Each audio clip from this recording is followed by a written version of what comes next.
Охридски разговори наш гостин Александар Леко Радич, добитник на највисокото општинско признание, награда за животно дело. Какви се вашите впечатоци по добивање на оваа награда?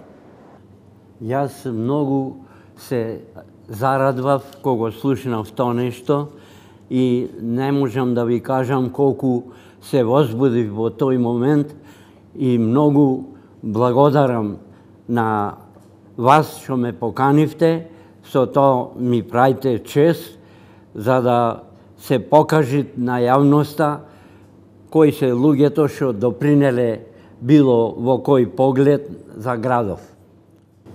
Сте биле освојуваш на многу трофеи, медали, признанија, но ова секако ќе биде една, а можеби највредна во вашата колекција на медали кои се работи за животно дело. Јас имам дома многу признанија и медали, многу имам. Да намините некој ден дома ќе видите, многу имам, али ова ми е најдрага од сите. Името на Леко Радич не поврзува со водените спортови, кои денеска за жал како да ги нема. Што треба да се направи за да се врати сјајот на маратонот, на ватерполото, на малиот маратон, кој беа символ на градот? Па видите да ви кажам, ако сакате да имате квалитетно пливање, мора да има целогодишно пливање. А целогодишно пливање е изградба во Охрид на зимски пливачки базен. Многу души мене ми велат, абе чумоније базен, волко езеро имаме. Абе му на езеро, тоа е за капење. А за квалитетни постигнувања на пливачи е зимски пливачки базен, затоа што децата нема да пливет во езеро во 3 месеци и после 9 месеци не пливет. А со зимски базен ќе пливет од крај в крај цела година.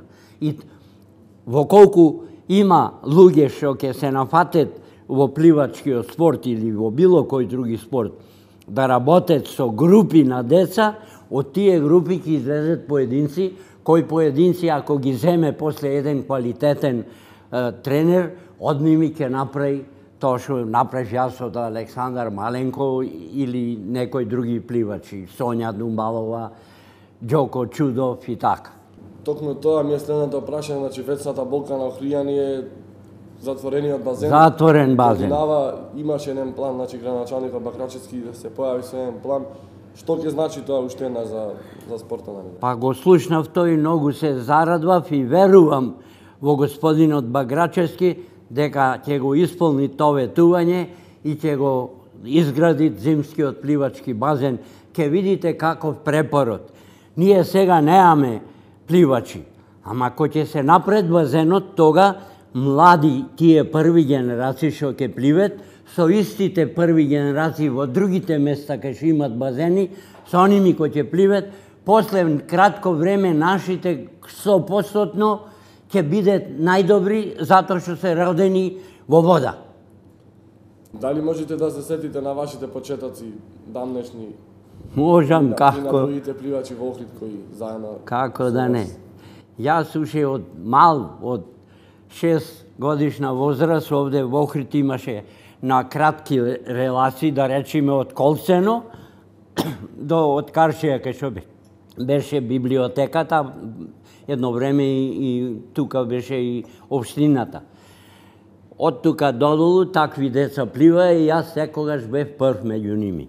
И како таков, еден ден кога дојде писмо од Софија да оделе наши од Охрид пливачи да пливет во Софија, ќе одев и јас, зашто во то има ја покането и такви деца, мали.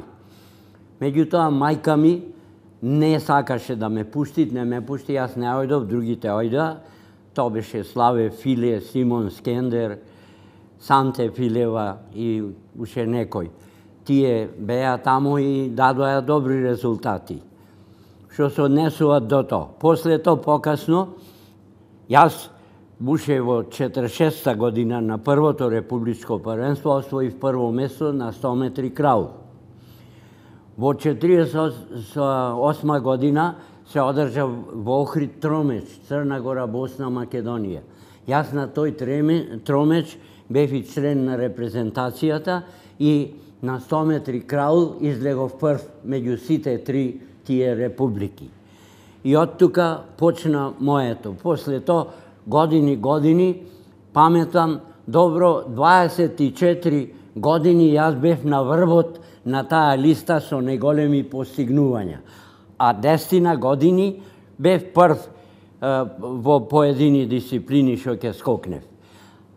И после тоа еден сружанец, тој сружанец ме претекна, тие направа зимски базен и тој пливаше во тој зимски базен, тренираше многу поќе и добар беше, квалитетен, ние сме добри пријатели со него и тој ме наследи после тоа години, тој беше прв и Струга беше првиве 10 години Охрид беше екипен првак на Македонија. Никој не можеше да се приближи.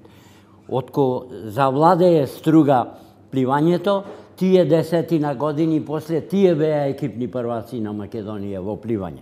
После тоа Скопје се изградија зимски пливачки базени и тамо се појави клубот Студент и тој со години тера. Јас во една книга моја што ја имам направено, таму имам 310 пливачи, кои пливачи по бодови освоиле најмногу од тие 2-30 илјади пливачи. Во тој ранг се први места, прв во штафета и соборени рекорди. Овие триве кои ќе ги собериш и кој има најпоќе, тој е првак. Една женска од Скопје, таа имаше 99, јас бев на 14 место во таа ранг листа. Има многу души вака ќе ме најдете, јас бев таа и таа година, как се викаш сега ќе ти кажам кој беше. А јас во таа книга имам со боја. Клубовите се со боја. Све што е Охридски бранови е плава боја. Што е Струга црвена боја. Што е Вардар црна боја. Што е Студент зелена боја. И од кај си од Студент. И како се викаш во книгата, така, ево ти си бил 57-ми. А некој што кажеш. Дел од спортските збирнувања ги имате преточено во 7 книги, во теке 8-та, да ни кажете нешто по... Таа е направена готова, само се очекувам да излези, да се отпечати. Да ги подсетиме охриени на вашите 7 книги кои ги напишавте. Па тие 7 не е тајно, зашто е тајна. И Горица Охрид имам направено. После тоа имам за Охридски бранови имам 50 години на Охридски бранови, една плава со плави корици направено. Па имам за македонското пливање направено. Имам една книга кај што тамо имат и пливање и ватерполо и маратонско пливање со фотографии. Таа е прекрасна книга, вака многу дебела, со многу фотографии, со сите најдобри пливачи натре, со преседатели на клубови, со преседатели на Пливачки сојуз на Македонија, од крај в крај, све со нивни слики. Таа е прекрасна книга. И така се тие 7 книги. Сега ова 8-та е најдобра и со душа очекувам да дај Господ да поживам да ја видам книгата и утреента да умрам не жалам. Значи, кога ќе се направи паралела од 46-та година, кога за прв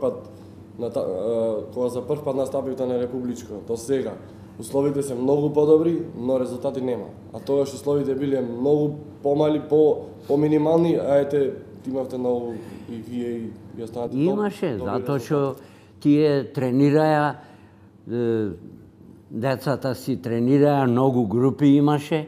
Јас одбирав од тие групи, јас ќе одредев 2-30 пливачи, ќе му даев на еден професор по физичка култура од Охрид, од некој училиште, што сакаше, што се интересираше. И така на 5-6 души ќе му даев, и тие деца, ојдев, јас терминот си го имав, јас му го дадев кога треби да пливет, ќе си одев, ќе си гледав и гледам, она дете прекрасно види, со нозе шо убаво работат. Зашто деца кога тропет само со нозе и вака рцете напред, одете. Ама едни одет средно, други малу побрзо, трети многу брзо. Таквите јас ги тргав настрана и од ними произлезе Александар Маленко. Кажете ни нешто за него. Александар Маленко, да ви кажам, беше многу приврзан со мене. Јас со него бев од 7-8 годишна возраст, имам дома многу фотографии. Тој со мене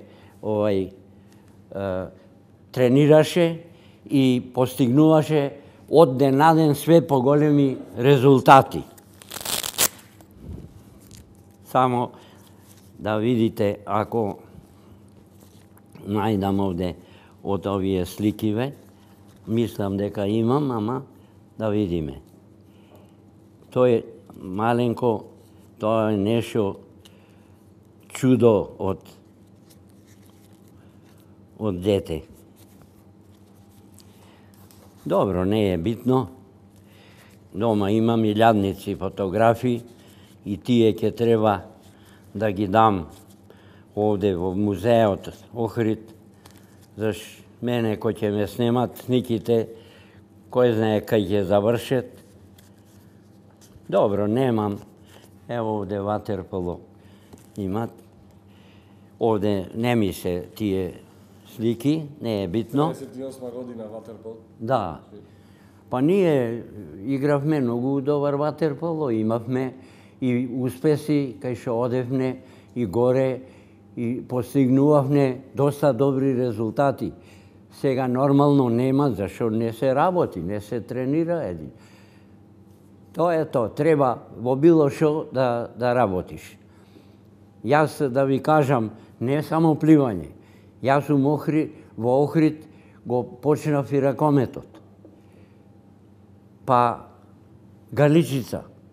Галичица, јас на сите му кажувам, може многоструко повеќе да донеси на град Охрид од пливањето. Зашто пливањето е летно време, 3 месеци. А Галичица може 12 месеци да оиш горе, да уживаш, да шеташ по тие шуми, по тие ливади, горе и од озгора да и гледаш двете езера, и Охридско и Преспанско. Кај го имат, то нигде го немат. Јас го кренав тие 10 години, градот на Галичица, дојде горе. Зашто дојде? Тие деца што ги носев јас на Галичица, претходните години одевме на Пелистер. И еден ден шетајки на пристаниште со еден пливач од Охрид, Миле Битрак се викат, абе Миле му викам, види Галичица колку е бела, дај дојме да ја видиме, шо бараме Пелистер. И ојдовме на Галичица, дојдовме до тој кањонот, потака не можеше, довде пропадвевме во снегот, од тука низ кањонот за 1-4 сати дојдовме горе на врвот на Галичица. И кога дојдовме горе, најдовме на еден покрив од куќа. Покрив, до покривот имаше снег, а од покривот до земја преку 2 метра. Значи големи снегој. Изедовме со ските вака околу копавме да видиме дали имат врата. Најдовме вратата, јас имав калаус од спортската сала овде во Охрид. Пробав, се отвори вратата, што да ви кажам, милина 3 соби, натре да клаиш по 4 дупли кревети и башка една голема вака просторија за јадење, со 2 клупи од лево и од десно, и едно кујнуле, кај што имаше и шпорет еден железен, не го имаа кренато, зашто многу е тежок и шпоретот тука стоеше. Јас ојдов кај командантот овдека во Охрид, јас многу им помагав во спортските нивни првенства на армијата и тие многу ме сакаа, многу ме почитуваја и му викам вака и вака, горе има тоа и тоа, дали може да ми дајте војници, да земе прво патот да се очисти, да дојме тамо до бараката, да очистиме тоа и да направиме една патека со ними. Зедовме и шари, такви работи, казми, лопати, све. И ојдовме тамо горе, едно 3, 4, 5 дена, војниците направија чудо. и патот се очисти. И све догоре, и зградата околу се очисти. И патека се направи. Една патека широка 100 метри, а долга едно 1500 метри. И тоа беше прекрасно нешто. И еден ден му викам, ај, кога шетавме беше многу убаво, ај да ојме уште погоре на самиот врв. Кога се качивме на врвот, вака гледаш Преспанско, вака Охридско. Имаше еден камен, на каменот од тастарна пишеше Албанија, одваму СФРЈ. После тоа, да ви кажам, едно дете загина, изгоре, во една барака што ја направија поединци љубители што ми беа кај мене. И тие мене многу пати ми бараја клjuč да оде. Јас реков, клjuč не давам, само јас кој ќе сум горе, може да дојде, иначе клjuč не давам. И тие зеле си направиле едно бараче од даски и од кори од картони, бараче, и зеле тро бензин во една кантата ја чувале надвор, навечер ќе клаеле дрва натре, свеќе запалеле, си горело печката и ношно време, едно време кога му пристуде, изгореле, значи, дрвата, стана тој, му кладе уш малу дрва и ојде натвор, го зеде тоа од бензини, зеде да туриват во печкава. И тоа експлодира, тие двајца од 20 спасија, третиот изгоре. И од наредна година, јас веќе на Галичица не ојдов, затоа што требаше вас, како родител, да дојдам, да ви барам дете, а вани дете изгоре. И душава не ми даваше таква работа и така се прекина. Ден денеска никој не оди на Галичица. А Галичица е прекрасна работа. Ме рековте дека и тиракометот во Охрид тргна од вас. Кажете нешто за тогаш. Минатата година имаше... Ево, овде. Ево го овај Милан Парвуловиќ, тој беше голман на репрезентација на Југославија во ракомет. Јас, кај што гледате, сум на врвот бев капитен на екипата и јас играв, не бев некој квалитетен играч, али играв. И тука овие сивесе, охриѓани, таа екипа постигнуваше доста добри резултати. И општо за спортот нешто во Охрид, дали сте запознаени со некои резултати? Па, видите, спортот е доста замрен во Охрид, но може со добра волја на поединци, што се во областа на физичката култура, да се нафатет, малце поенергично да работет во сите спортови. Охрид е сега голем, во моје време имаше 12.000 жители, сега има 60. Охрид сега може да прави многу добри спортисти, да излезет од Охрид, ама треба работа, само работа. И то со деца мали во било кој спортови, и во сите, и во атлетика, и во кошарка, во све. Јас и атлетичари имав. Многу добри што постигнуваа резултати. Ама работав многу. Дома ме караше жената, кога ќе дојдеш дома, ќе дојдам. Кога ќе дојдеш, вечер ќе дојдам.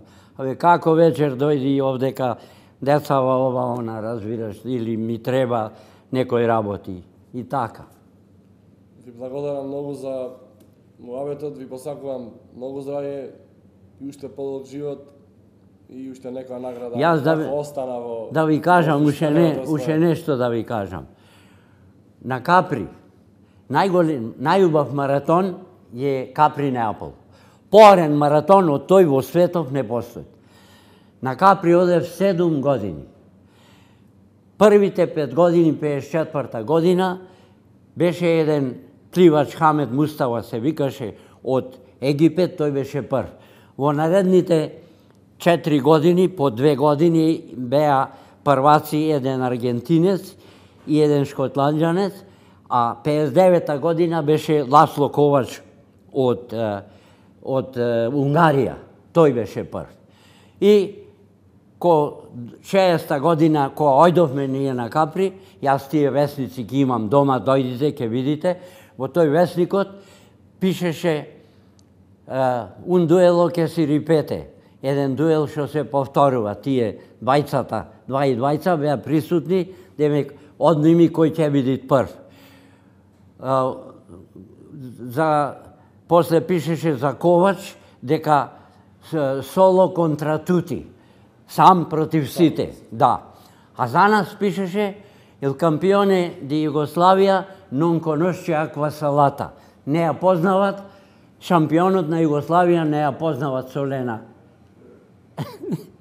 После 3 дена, прв. Тој прв му излезе, сите ги победи. Тој аргентинецот на 18-тиот километар си влезе в кајче и си ојде. И никогаш веќе не дојде на Каприја, стално беше прв по цел свет кај да одеше. Такви работи се случија. Со Атина сум бил во Либан. Во Либан да пливат со Климе Савин исто така на Суетски канал, 60 километри да пливат. Ко пливаше Климе, по нас трчаја египчани и викаа ти то.